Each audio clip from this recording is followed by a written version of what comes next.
नमस्कार, भारत न्यूज देखने अवसर मैं हूं आपके साथ साहिल खेतने। मिडिल ईस्ट में तनाव अपने चरम पर है और हालात तेजी से जटिल होते जा रहे हैं। यूएस सेंट्रल कमांड यानी सेंटकॉम के मुताबिक अमेरिका ने ईरान के बंदरगाहों से निकलने की कोशिश कर रहे 10 जहाजों को वापस लौटा दिया। ये कार्रवाई दुनिया के सबसे अहम समुद्री रास्तों में से एक स्ट्रेट ऑफ हार्मुज में की गई, जहां से वैश्विक तेल आपूर्ति का बड़ा हिस्सा गुजरता है। ईरान ने इस नाकेबंदी को सीधे चुनौती देते हुए चेतावनी दी है कि अगर दबाव जारी रहा तो वह पूरे खाड़ी क्षेत्र में व्यापार बाधित कर सकता है। वहीं डोनाल्ड ट्रंप ने दावा किया है कि आज इजराइल और लेबनान के नेता 34 साल बाद आमने सामने बातचीत कर सकते हैं। हालांकि इस पर अब भी सस्पेंस बना हुआ है। इस बीच तेल कीमतों में उतार चढ़ाव, फ्लाइट्स पर संकट और वैश्विक सप्लाई चेन पर असर साफ दिखने लगा है। सवाल यह है कि क्या यह टकराव बड़े युद्ध में बदल सकता है या कूटनीति आखिरी वक्त पर हालात संभालेगी। तो कुछ ग्राफिक्स के माध्यम से आपको समझाएंगे पिछले कुछ घंटों के दौरान क्या कुछ घटनाक्रम घटे हैं मिडिल ईस्ट के अंदर। मिडिल ईस्ट में संकट। अमेरिका ने ईरान के 10 जहाजों को समुद्र में रोका और वापस भेजा। सेंटकॉम ने कहा कि नाकेबंदी के बाद कोई जहाज पार नहीं कर पाया। सेंटकॉम का बड़ा दावा सामने आया था। हार्मुज स्ट्रेट में 3 दिन से शिपिंग लगभग ठप बनी हुई है। ईरान ने चेतावनी दी कि खाड़ी में व्यापार पूरी तरह बाधित किया जा सकता है अगर हालात यूं ही बने रहे। अमेरिकी नौसेना ने गाइडेड मिसाइल डिस्ट्रॉयर से जहाजों को रोका है। यूएसएस स्ट्रूएंस ने ईरानी जहाजों को वापस लौटने पर मजबूर किया। ट्रंप ने कहा कि इजराइल लेबनान वार्ता का हो सकती है। ये ट्रंप द्वारा दावा किया गया। 34 साल बाद दोनों देशों के बीच संभावित सीधी बातचीत का अनुमान लगाया जा रहा।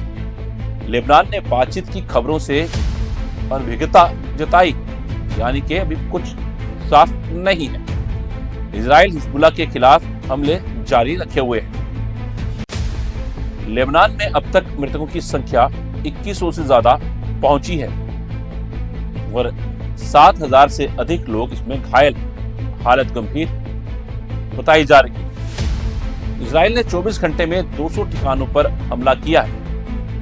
पिछले 24 घंटों में हिजबुल्लाह ने ड्रोन हमलों का दावा किया। दक्षिणी लेबनान में अस्पताल तक प्रभावित हुए हैं।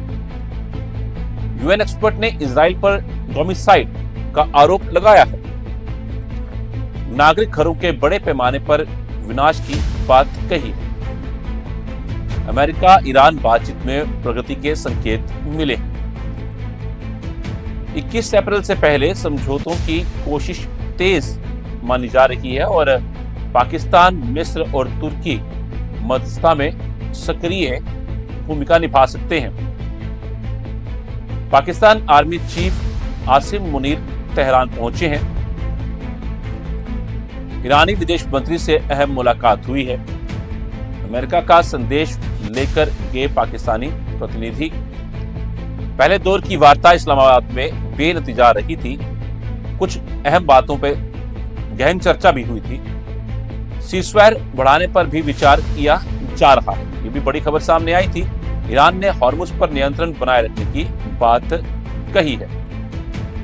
सुप्रीम लीडर के सलाहकार ने सख्त बयान दिया है। कहा, अधिकार सुरक्षित होने तक पीछे नहीं हटेंगे।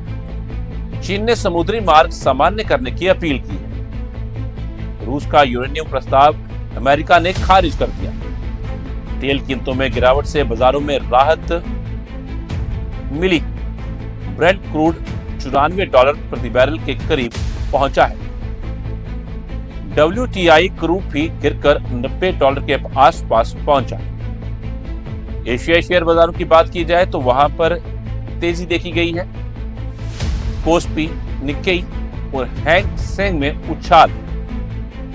जेट फ्यूल की अगर बात करें तो उसकी कमी का खतरा बना हुआ है और वो बढ़ता जा रहा है। मई जून तक फ्लाइट्स रद्द होने की आशंका भी जताई गई है। OECD यूरोप जेट फ्यूल के लिए आयात पर निर्भर है। सप्लाई का बड़ा हिस्सा हार्मुज से गुजरता है। एविएशन सेक्टर पर बड़ा असर पड़ सकता है अगर बंद रहा हार्मुज। ईरान ने स्कूलों को ऑनलाइन करने का फैसला किया है। 21 अप्रैल से वर्चुअल क्लासेस शुरू होंगी। युद्ध का असर शिक्षा व्यवस्था पर दिखा है। ऑस्ट्रेलिया, मलेशिया ने सप्लाई चेन मजबूत करने पर सहमति जताई। ऊर्जा सुरक्षा को लेकर वैश्विक चिंता बढ़ी। सुपर टैंकर ने प्रतिबंध के बावजूद हॉर्मुज पार किया। 20 लाख बैरल तेल क्षमता वाला जहाज देखा गया। ईरान ने जासूसी के आरोप में 4 लोगों को पकड़ा है। मोसाद से जुड़े होने का दावा किया गया। क्षेत्र में खुफिया गतिविधियां बढ़ी हैं। लंदन में सिनेगॉग पर हमले की कोशिश नाकाम की गई। पुलिस ने 2 संदिग्धों को गिरफ्तार किया, जिसे एंटी सेमिटिक अपराध माना गया। वर्ल्ड बैंक ने भूख संकट बढ़ने की चेतावनी दी। 30 करोड़ लोगों पहले से ही खाद्य असुरक्षा में हैं। युद्ध में संख्या 20% तक बढ़ सकती है। वैश्विक सप्लाई चेन पर असर गहराने की आशंका।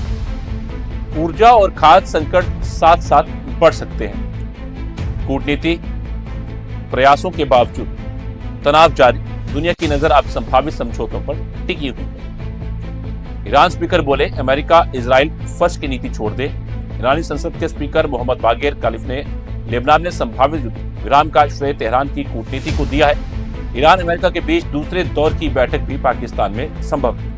व्हाइट हाउस ने बुधवार को कहा कि ट्रंप प्रशासन ईरान के साथ समझौते होने की संभावनाओं को लेकर उत्साहित है। साथ ही ये भी बताया कि दूसरे दौर की संभावित वार्ता पाकिस्तान में हो सकती है।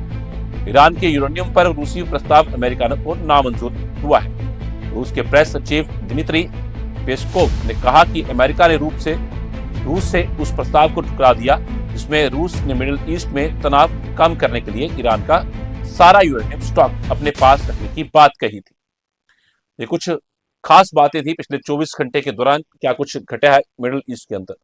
फिलहाल इतना ही, मुझे दीजिए इजाजत। नमस्कार।